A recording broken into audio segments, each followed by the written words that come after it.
Good afternoon, ladies and gentlemen. Welcome to the March 25th, 2008 meeting of the Glendale Housing Authority, being called to order at 2:40 p.m. We have a roll call. Authority members: Raymond. Here. Mincy. Here. Najarian. Here. Here. Razian. Quintero. Here. Yusefian. Here. Chairman Weaver. Here. May we have your report? The agenda for the March 25th, 2008 regular meeting of the Glendale Housing Authority was posted on Thursday, March 20th, 2008 on the bulletin board outside City Hall. Next, please. So move. Second. Mrs. Stan. I will abstain on the 24th, Mr. Chair. With one abstention. February 26th, I will abstain. 26th. The abstention, Mr. Yusefian. Next, please. Next is oral communication. Discussion is limited to items not a part of this agenda. Each speaker is allowed 5 minutes. Members of the Housing Authority may question or respond to a speaker, but there will be no debate or decision. The matter may be referred to staff through the Executive Director for an investigation and report. One card, Mr. Milano.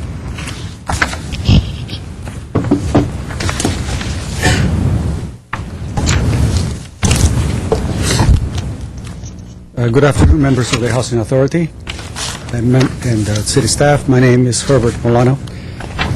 I think 2 or 3 weeks ago, I came in front of you to discuss some of the issues or concerns that I have concerning the funding for the Community Development Block Grant. And at that time, I've mentioned to you how I have been finding that the difficulties in collecting rents, since I'm an income property owner, that I find some of the similar situations that we found in 1995 when we had close to a 17% vacancy rate here in Glendale. We don't have quite that same problem, but we are having a significant problem basically collecting rents on time and people becoming late. And I could only imagine the difficulties that other sectors of our city and the population, especially south of the 134, have in becoming families having difficulty meeting their particular needs in terms of housing and affordability. I know that the last time I checked, we had close to 10,000 families on the waiting list for Section 8, so that the need for affordable housing has been a major issue. What I'm concerned about is that it is through the CDBG funding that we are able to at least provide a safety net for those families who are not able to meet their rent and may become homeless. And as I've reviewed the CDBG funding, I know that there is much less this year than there has been in prior years. I was wondering if we have had any type of recent evaluation or with regard to the need for some type of assistance to individuals and families who may be losing their homes. I've been concerned about the CDBG funding because we only depend on the funding that comes from HUD for this purpose. But I believe that we should basically take another look at the funding that is available, especially for those families in need and youth in need, so that perhaps the City of Glendale can help to support some of these organizations that are helping youth at risk and families at risk. And that is one of the reasons why I have been so concerned about the overall budget of the City of Glendale. Can the City of Glendale, out of its own general fund, provide any type of supporting funding for these organizations above and beyond what is available through HUD? My belief is that we possibly have that ability, but it has never been a tradition from the City of Glendale to say, let's take some of the general funds and move them over to sustain or help sustain these nonprofits that are providing such a critical service. My belief, and it's only an opinion, is that maybe heading in that direction might put us might set a precedent where these organizations eventually will depend on the city general fund basically for their sustenance. But special times require special attention. And I think that we perhaps should have an evaluation as to how these families are doing and where we stand. Because I don't think that we get a periodic or a yearly state of affairs with regard to all of these social issues. The last time we had a similar study was something like 2002 or 2003. it was through funding that came from perhaps the state of California. But we don't have a yearly evaluation of the social state of the city, and since we don't have that, perhaps it is time for us to evaluate the current needs of families at risk. Thank you. We have no more cards or communications closed. What is next, please? At 6A is Director of Community Development and Housing regarding amendments to the professional services agreement in connection with affordable housing development in Glendale through June 30th, 2008.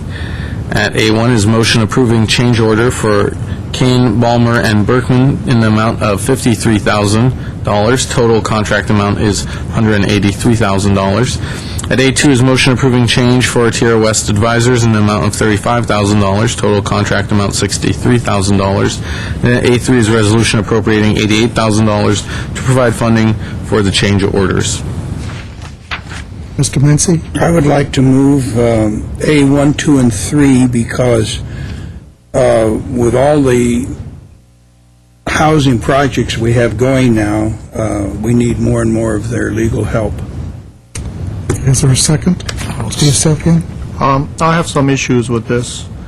It's not that I don't agree with some of the legal issues we do, but the amounts that are going over the budget are pretty substantial. I mean, we're going from $133,000, which is a pretty substantial amount, to another $53,000. I do not have anything from staff that indicates what those charges are for. I mean, we have full staff in here, does all kinds of work. I like to know what these guys are charging us for. I mean, this is just for 1 year, and this is just the extras. So do you have any...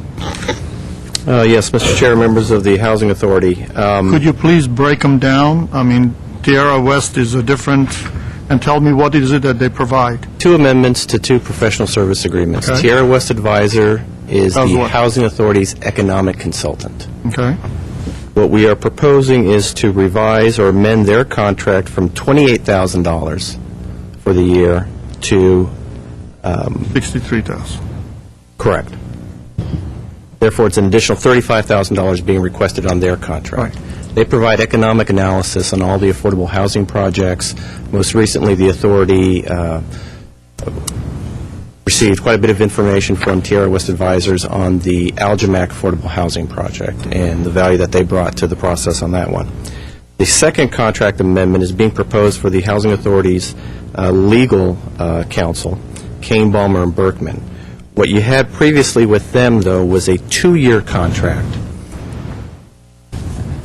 that was previously set at $80,000. What we are proposing is to increase that by $53,000 to a new total of $133,000. Kane, Balmer, and Berkman has been providing legal services for a number of years now to the Housing Authority.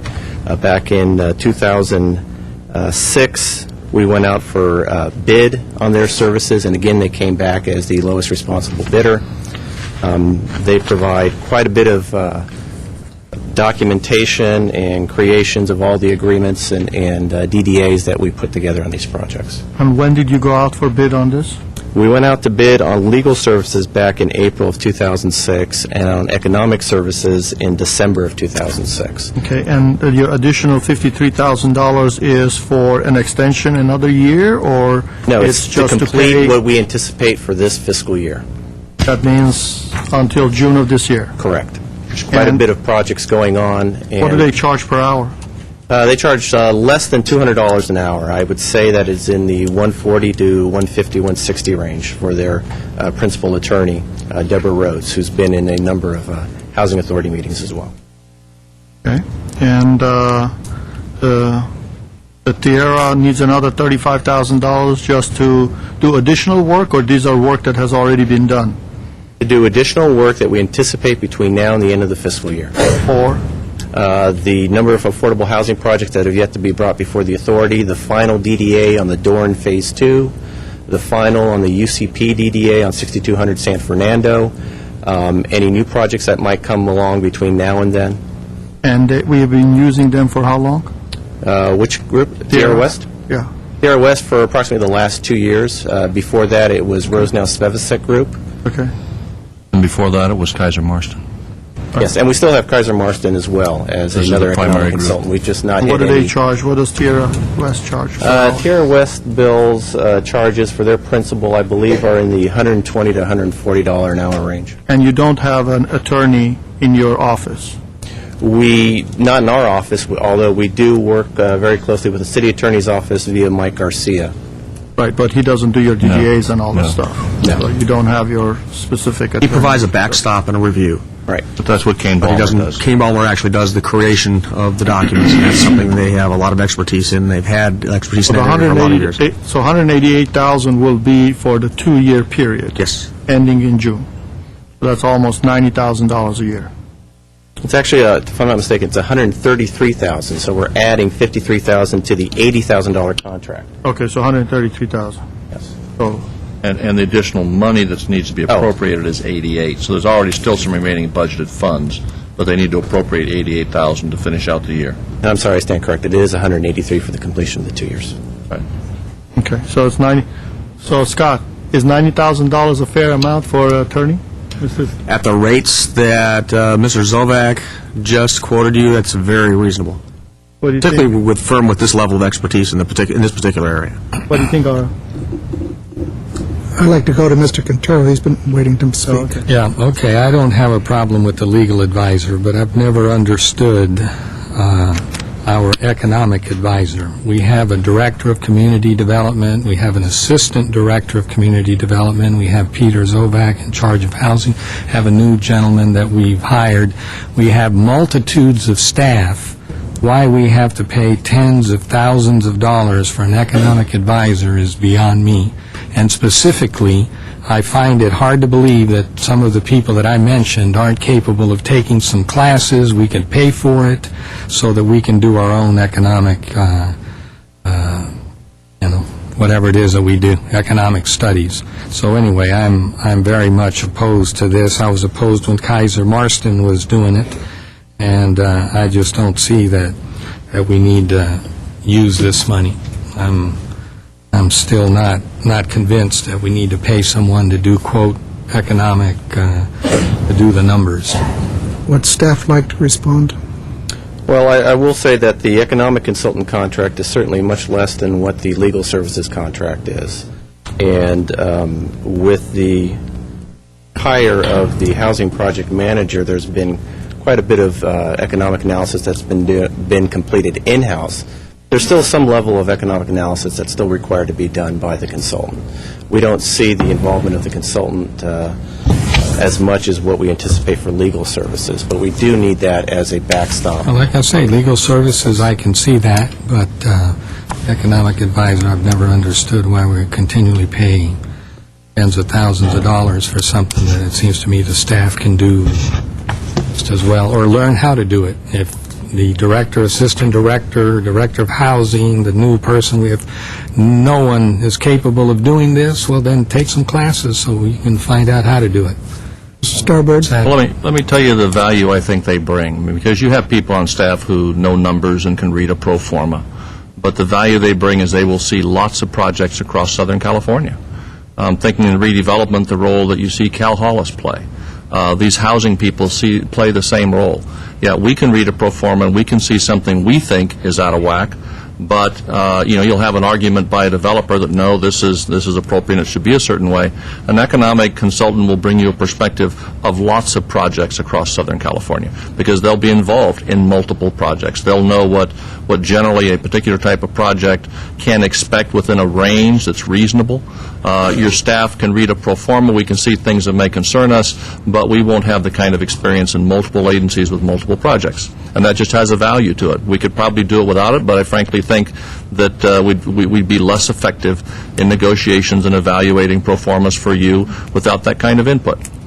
Well, it's all public information, Mr. Starbird, and all the staff has to do is pick up the phone and get the details emailed from whatever housing authority is doing whatever they're doing. I'm just telling you, my personal, in listening to Kaiser Marston throughout the years in terms of all these affordable housing projects, I found no value in what these people are saying, or that is, no value in the sense that, we could figure it out ourselves. Anyway, it's a separate motion. Yeah, yes, I'll handle it, Ontario. I haven't disagreed. I think the consultant is of great value. Sitting here 11 years, I've seen the value in both. So, Mr. Mency, I would like to ask you to make the motion on 6A1, and then we'll do 2 and 3, because we're not all going to agree on all three together. I move 6A1. I'll second 6A1. And, Mr. Mayor, on the same note, on 6A1, I will vote for that, but I agree with Mr. Quintero, in all due respect to Mr. Weaver and also to our city manager. I've also been in many closed sessions that the economic advisor has been there. And I will tell you, I think some of the experience from my colleagues has been more valuable than the economic advisor. It's not a rocket science. Legal, yes, because we're not lawyers, we need the legal. But generally, people come to us and they tell us what is it they want to do. We go based on what we have done in the past, and we kind of know what's going to happen. In this last project, I think, if my colleagues forgot, we needed some analysis done, and the way we did it is we went out and we hired another consultant and paid them more to do the analysis, and in reality, we picked the analysis that was done by Mr. Zern's people, our own engineers. So, I'm not going to, that's $50-some-odd thousand. This one's $35,000, but every time we just added $35,000 here, $25,000 there, and it's becoming a lot of money as it goes down the road. So, on the first one, I will support. Well, okay, we'll respectfully disagree, because I think it is rocket science for me, because I'm just an engineer. That's right. I do not understand economics. I took economics in college. I don't understand it, and I value the support outside, and I think it's been very valuable over the years. That is my humble opinion. Now, there's been a motion and a second on 6A1. Roll call. What? Two hands up. Okay. I have a question. If we don't commit the funding for Tierra West, are we essentially making useless the $63,000 that we've paid them up to this point by cutting them off midstream? No. No. I personally enjoy the independence of an outside economist in evaluating these. If we gave it to staff, we'd be up here saying, well, that's staff giving us their opinion. They want us to do the project, or they don't want us to do the project. I've heard that before from council. So I enjoy having that independent outlook, but that's just my opinion. Okay, there's no more. Yeah, I might as well make it an even fivesome, Mr. Weaver, and Well, be my guest. or an odd fivesome. That's probably a better way to put it. Odd couple, yes. At this point, anyway, even though I might agree with Mr. Quintero, the point is we haven't sent anyone to school yet to learn this, and we've got projects underway. So that will be one of my reasons for supporting this. Okay, can we have a roll call then on 6A1? Authority members Draymond. Yes. Mincy. Yes. Najarian. Yes. Barazian. Yes. Quintero. Yes. Yusefian. Aye. Chairman Weaver. Aye. Mr. Missy, you want to move 6A2 now? I'll move it, see what happens. Is there a second? 1A2. 6A2? Second. Oh, I'm saying 2. Is there a second? Second. Okay, roll call. Authority members Draymond. Yes. Mincy. Yes. Najarian. Yes. Barazian. Yes. Quintero. No. Yusefian. No. Chairman Weaver. Aye. Mr. Mincy? And then 6A3. Second. And I have a question on this. Mr. Yusefian? From the city attorney, can we divide this, because the resolution includes both amounts? Let's split it. 6A3 and 6A4? I just have to see how we're going to be able to split it, because I don't, right now, the funds is strictly an $80,000 from low and mod housing fund undesignated balance to the contractual services. Mr. Howard, Mr. Chair, why don't we ask Peter, do you happen to have the split out off the top of your head? Of how much was budgeted and how much was needed additional appropriation for each of the two contracts? We've got $53,000 for the legal contract and $35,000 on the Okay, so you could split financial split the services. appropriations in that way. right? Portion. They're all going to be coming from the same account, so I think all you have to Okay. do is, one is 53,000. Just split the number and have Legal. two different resolutions. Right. Actually, they're coming from there's two a- different accounts. Yeah, there's a small amount coming from the home account as well. Okay. It's a proportion. But in terms of appropriation, it's You could just 50, use the 53, and 35, so, and we can figure out the appropriate accounts. By proportioning it. So is that 6A3 and a 6A4? 6A3 can be the motion to, or I'm sorry, the resolution making an appropriation of 53,000 for legal services from, in the same proportion of the low and moderate income housing fund and the home grant fund. Why are we requesting to split this out? I think that you're going to get, because you've got some Yes, council members, or some, I'm sorry, some housing authority members who want to vote possibly or affirmatively Appropriation for for the one attorney, but and not against another. appropriation for the other one. I think, I don't know, I think they made their point clear in the first vote, but Well, they want to for symbolic appropriate for one. purposes, that's fine. Do you want to split it? Is that okay, Mr. Mincy? So it's 6A3, appropriating the funds from 6A1's motion? 6A3 would be an appropriation of $53,000 for increased legal services appropriated from the accounts in the same proportion as set forth on 6A3. Being Two Ballmer different and accounts. Beckman. But it's $53,000 for legal services. So moved. Is there a second on that? Second. Roll call, please. Authority members Raymond, Yes. Mincy, Yes. Najarian, Yes. Brazilian, Yes. Quintero, Yes. Yusefian, No. Oh, yes, sorry.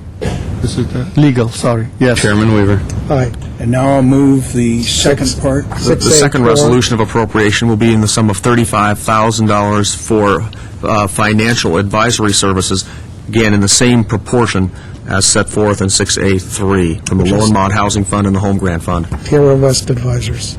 Yes, sir. Is there a second on that? Second. Roll call. Authority members Raymond, Yes. Mincy, Yes. Najarian, Yes. Brazilian, Yes. Quintero. No. Yusefian, No. Chairman Weaver. Aye. Thank you. What is next, please? Authority member staff comments. Seeing none, is there a motion to adjourn? So moved. Stand adjourned at 3:02 PM.